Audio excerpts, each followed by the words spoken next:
देश में नई संसद का इनॉग्रेशन होने जा रहा है। मोदी जी अपने कर कमलों से उसका उद्घाटन करेंगे और 19 पॉलिटिकल पार्टीज ने डिसाइड किया है कि इसका बहिष्कार किया जाएगा। ये बॉयकॉट सिर्फ बॉयकॉट के नाम पर नहीं हो रहा है, ये इसलिए हो रहा है क्योंकि ये लोकतंत्र पर बहुत बड़ा प्रहार है। और आपको समझाती हूँ कैसे। संविधान का अनुच्छेद 79 साफ तौर से कहता है कि संसद का मतलब है राष्ट्रपति, राज्यसभा और लोकसभा, और उसी राष्ट्रपति को उद्घाटन के हक से वंचित रखना गलत है, उनका घोर अपमान है, लोकतंत्र पे प्रहार है। संविधान की अभिभावक हमारी राष्ट्रपति है।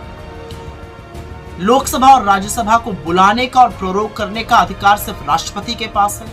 ऐसे ही नहीं उनको प्रथम नागरिक बोला जाता है। और शायद ये गर्व की बात है कि एक अनुसूचित जनजाति की महिला पहली बार इस देश की राष्ट्रपति बनी है। मैं पाखंड बताना चाहती हूं नरेंद्र मोदी का।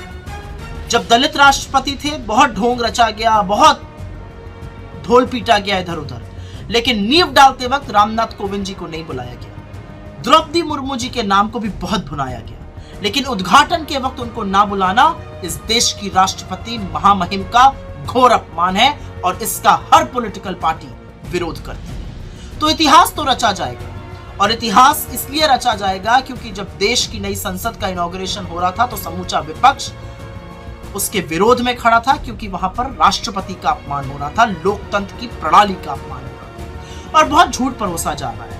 इंदिरा जी ने ये कर दिया, राजीव जी ने वो कर दिया। सबसे पहले तो संसद का इनॉग्रेशन और अनेक्स और लाइब्रेरी का दो अलग अलग बातें हैं। आपकी जानकारी के लिए बता दूं कि जिस अनेक्स की बात करी जा रही है उसका फाउंडेशन स्टोन वीवी गिरी राष्ट्रपति थे, उन्होंने ले किया था। इनॉग्रेशन इंदिरा जी ने किया।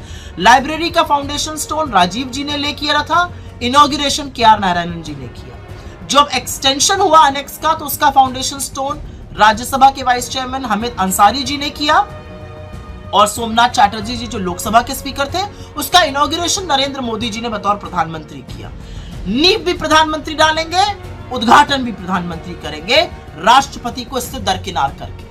राजस्थान के विधान भवन का इनॉग्रेशन के.आर. नारायणन जी ने, गुजरात के फाउंडेशन स्टोन को ले किया था तत्कालीन राष्ट्रपति नीलमा संजीव रेड्डी ने, और इनॉग्रेशन किया था राज्यपाल मुखर्जी ने।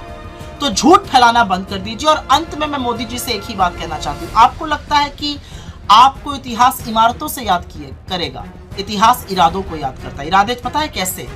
200 साल की ब्रिटिश हुकूमत के बाद IIT, AIIMS, ISRO, park, Indian research institute बनाने वाले इरादे, जय किसान जय जवान का नारा देने वाले इरादे, विश्व का भूगोल बदलकर पाकिस्तान के 2 टुकड़े करने वाले इरादे, 19वीं सदी की बात करते वक्त 21वीं सदी की नींव रखने वाले, सूचना की क्रांति लाने वाले इरादे, IT और टेलीकॉम रेवोल्यूशन की क्रांति लाने वाले इरादे, 1991 में विश्व के साथ भारत को जोड़कर हमारी इकोनॉमी को खोलकर रोजगार बनाने वाले इरादे, 2004 से 14 के बीच मनरेगा, खाद्य सुरक्षा अधिनियम, right to education, right to information, वो बुलंद इरादे। इससे इतिहास याद करता है। इमारतें तो सीमेंट और ईंट की होती हैं, और स्पेशली जब वो ईंटें अहंकार की हों तो इतिहास आपको महंगाई के लिए, बेरोजगारी के लिए, गरीबी के लिए, चीनी अतिक्रमण के लिए, और सबसे ज्यादा अपनी मित्रता अडानी से निभाने के लिए याद करिएगा। और इतिहास ये भी गवाही देगा कि जब लोकतंत्र का गला घोटा जा रहा था तो समूचा विपक्ष उसके खिलाफ खड़ा होकर उसका डटकर विरोध कर रहा था।